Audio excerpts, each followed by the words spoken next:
Hello दोस्तों, welcome to education hub. और आज हम डिस्कस करेंगे लिमिट स्टेट मेथड और साथ में हम उसके कुछ प्रीवियस ईयर क्वेश्चंस भी सॉल्व करेंगे। तो सबसे पहले कि लिमिट स्टेट मेथड में क्या क्या आता है, तो इसके अंदर दो कैटेगरीज हैं। पहली है लिमिट स्टेट ऑफ कोलैप्स और दूसरी है लिमिट स्टेट ऑफ सर्विसिबिलिटी। तो इन दोनों में डिफरेंस क्या है और ये क्या क्या गवर्न करते हैं। तो कोलैप्स में क्या होता है कि इसके अंदर हम स्ट्रक्चर का बिहेवियर देखते हैं फेलियर के टाइम पे। ठीक है, फेलियर के टाइम पे अब वो फेलियर किस किस की वजह से हो सकता है। फ्लेक्चर यानी बेंडिंग मोमेंट की वजह से हो सकता है, टॉर्जन की वजह से, कंप्रेशन और शीयर, इन चारों की वजह से फेलियर हो सकता है। ठीक, तो फेलियर के टाइम पे जो हमारा लोड है, अल्टीमेट लोड, हम उसको कंसीडर करते हैं इस केस में। लेकिन सर्विसिबिलिटी के केस में क्या होता है कि जो स्ट्रक्चर है हमारा, वो जब सर्विस दे रहा है उस समय उसका क्या बिहेवियर है। ठीक है, सर्विस के टाइम पे तो इसके अंदर क्या क्या आएगा, इसके अंदर डिफ्लेक्शन आएगी, क्रैकिंग्स आएंगी, कोरोजन आएगी, वाइब्रेशन आएगी। तो इस पे आप डायरेक्ट क्वेश्चन देखिए ईएससी का, which one of the following states falls under the limit state of serviceability, यानी डायरेक्ट क्वेश्चन है।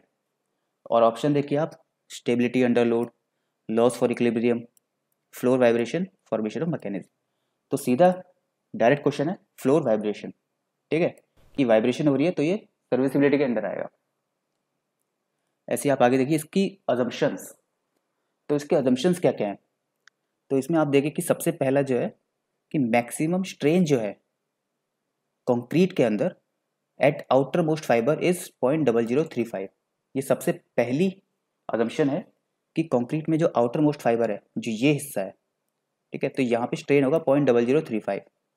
ठीक, उसके बाद सेकेंड अजम्पशन है कि plane section before bending will remain plane after bending at any cross section. तो इसका मतलब क्या है, इसको देख लिए, इसको समझने के लिए आप ये डायग्राम देखिए कि ये बिफोर बेंडिंग है बीम, तो इसमें क्रॉस सेक्शन आप ये देखिए प्लेन है।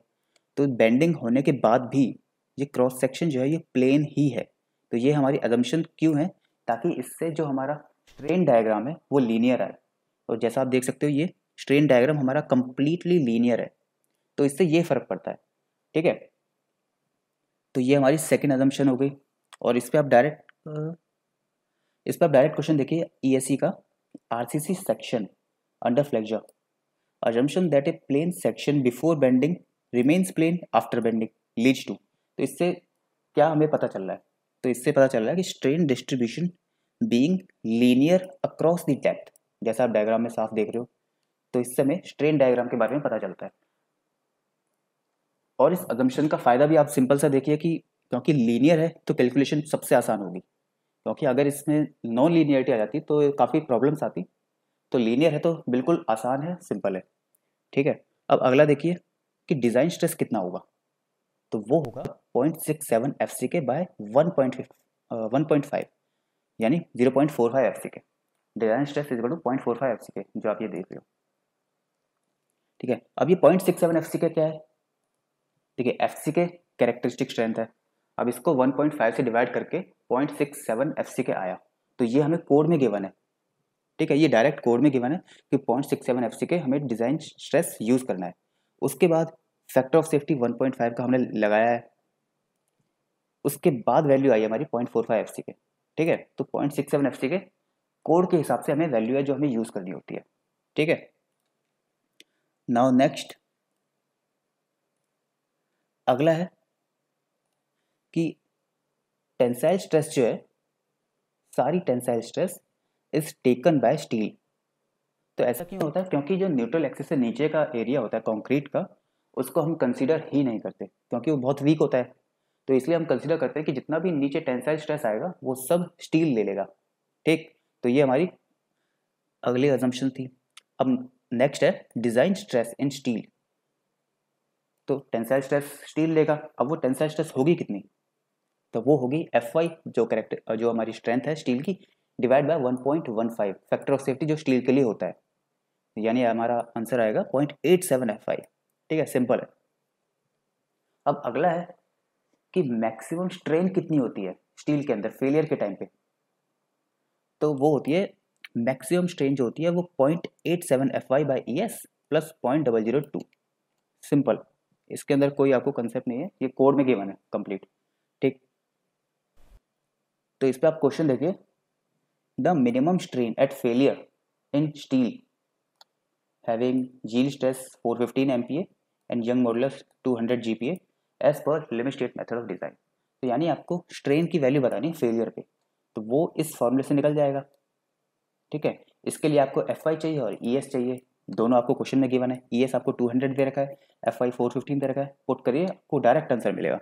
और आंसर जितना मुझे लगता है इसका आएगा 0.0038। ठीक है, बाकी आप चेक कर लीजिएगा, बस पुट करना है और आपको डायरेक्ट आंसर मिल जाएगा। अब अगला है, अब हम इसको जो हमारी सिंगली रीइंफोर्स बीम है इसको एनालिसिस कैसे करेंगे, इसके अंदर अलग अलग वैल्यूज कैसे निकालेंगे कि इसकी न्यूट्रल एक्सिस क्या है। ओके, और आगे आगे इसको डिज़ाइन कैसे करेंगे तो वो हम इसमें देखेंगे।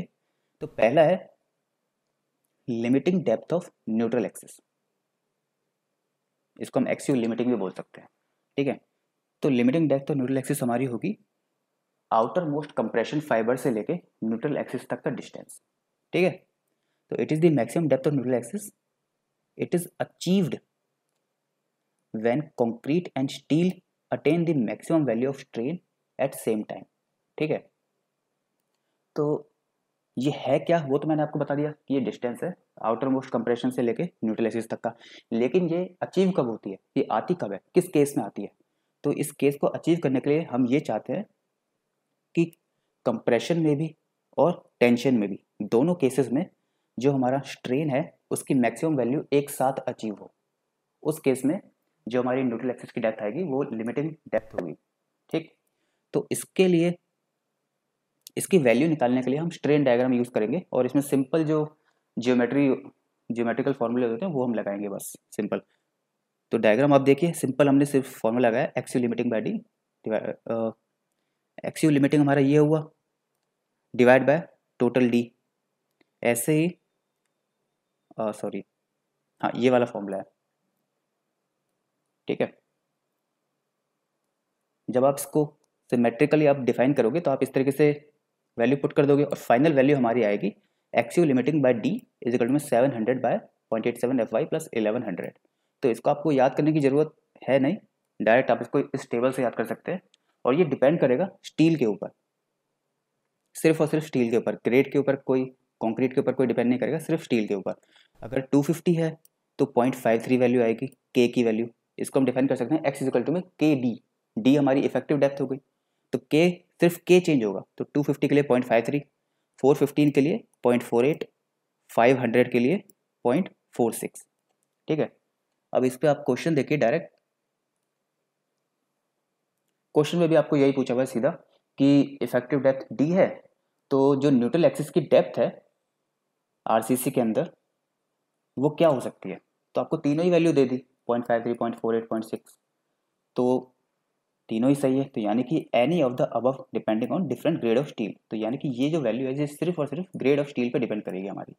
ठीक है, अब आगे बढ़ते हैं।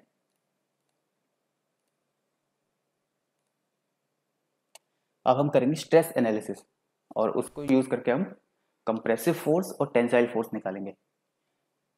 तो ये देखिए स्ट्रेस डायग्राम जो हमारा है वो कुछ इस तरह आएगा, ऊपर से ये रेक्टेंगुलर होगा, उसके बाद ये थोड़ा पैराबोलिक शेप ले लेगा।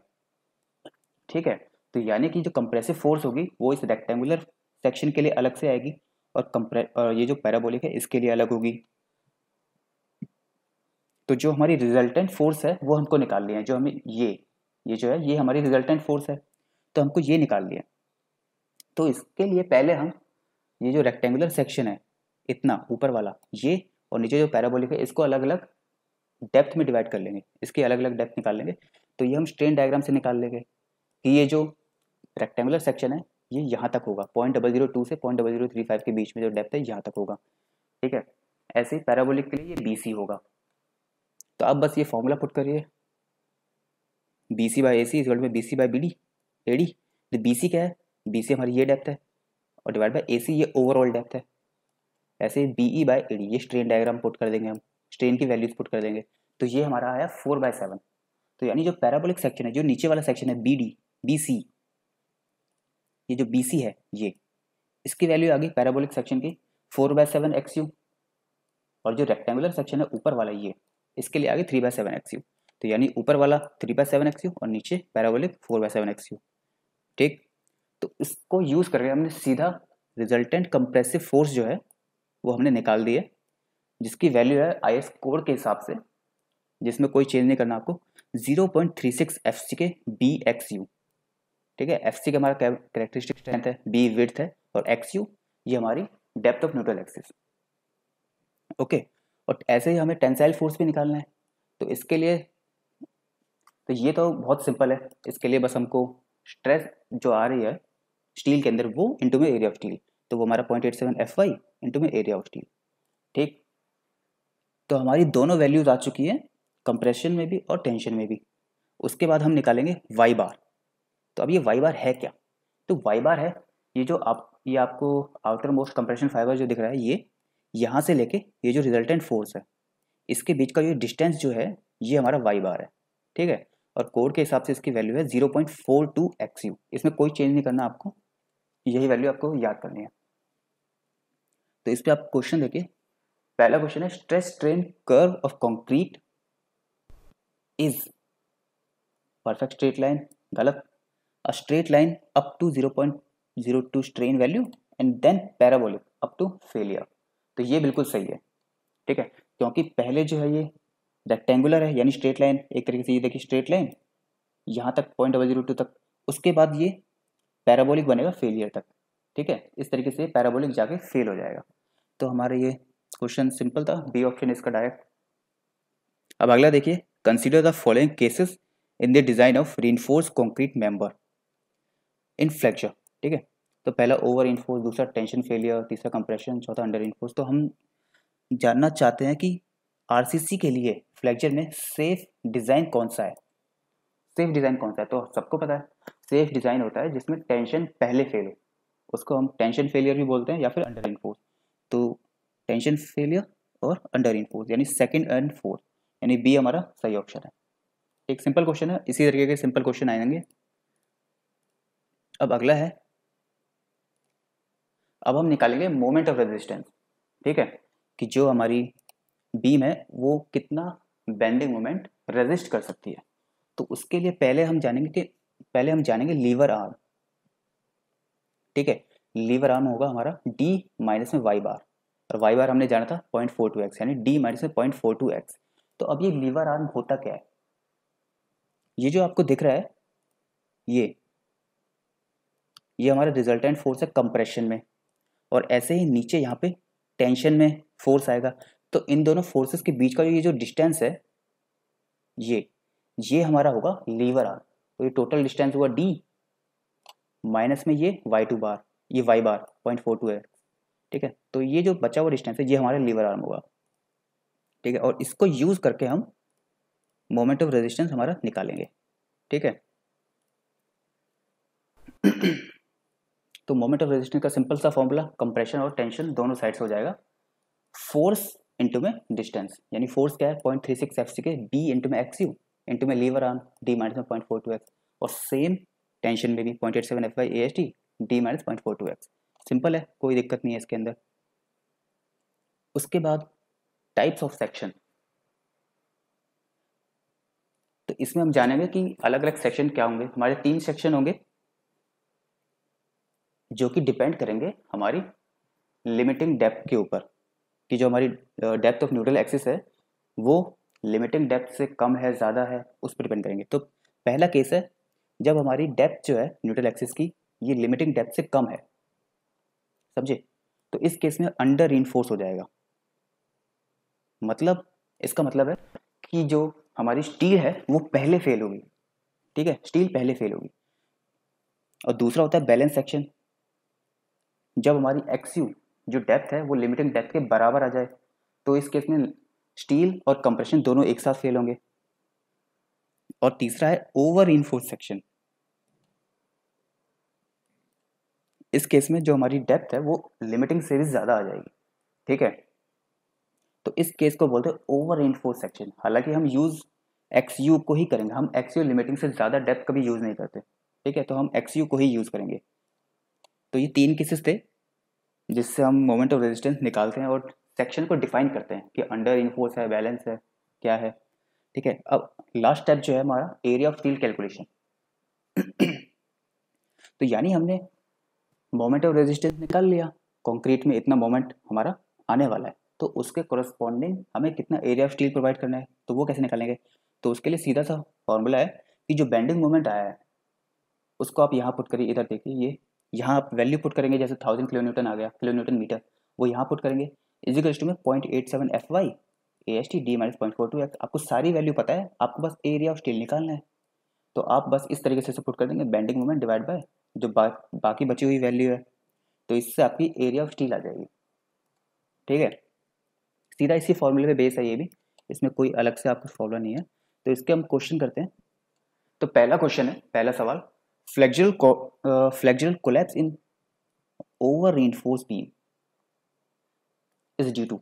अब बात हो रही है ओवर रीइंफोर्स की, तो मैंने आपको बताया था ओवर रीइंफोर्स में क्या होता है, कंक्रीट पहले स्ट्रेस हो जाती है, कंक्रीट जो है वो अपना मैक्सिमम पहले अचीव कर लेगी, यानी कंक्रीट फेल होगी। तो इसके अंदर प्राइमरी क्या फेल होगा, प्राइमरी कंप्रेशन फेलियर होगा। ठीक है, प्राइमरी कंप्रेशन फेलियर जो हम कभी नहीं चाहते, हम चाहते हैं टेंशन में फेल हो। ठीक है, तो ओवर इन्फोर्स के केस में प्राइमरी कंप्रेशन फेलियर होगा।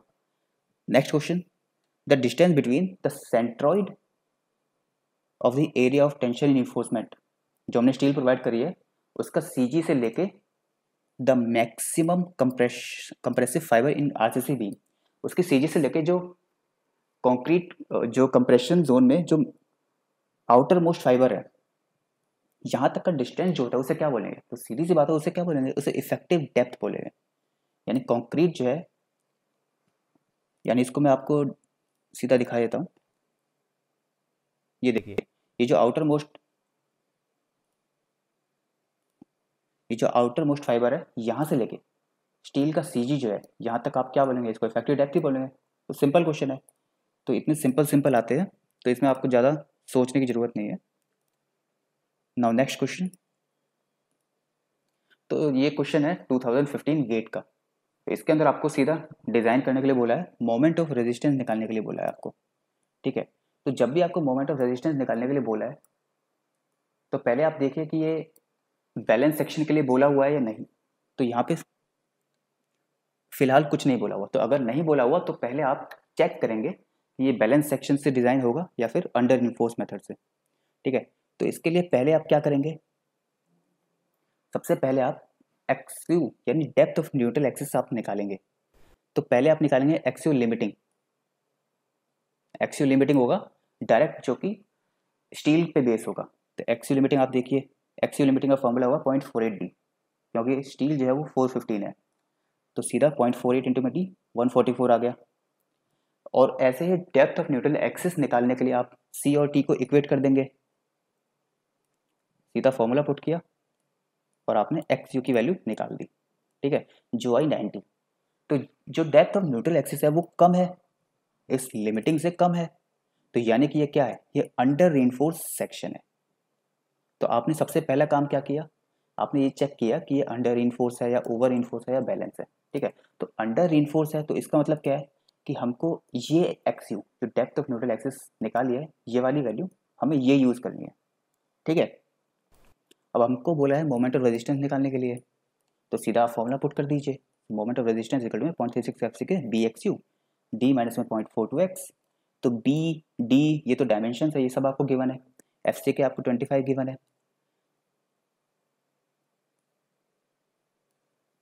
तो आप सीधा वैल्यू पुट करिए, आपको डायरेक्ट आंसर इसका मिल जाएगा। ठीक है, तो इसके अंदर आपको कुछ ज़्यादा सोचना नहीं है, बस आप सीधा फॉर्मूला पुट करिए और जो भी आपको वैल्यू गिवन है वो आप डायरेक्ट पुट करिए, आपको वैल्यू मिल जाएगी। Now next question is,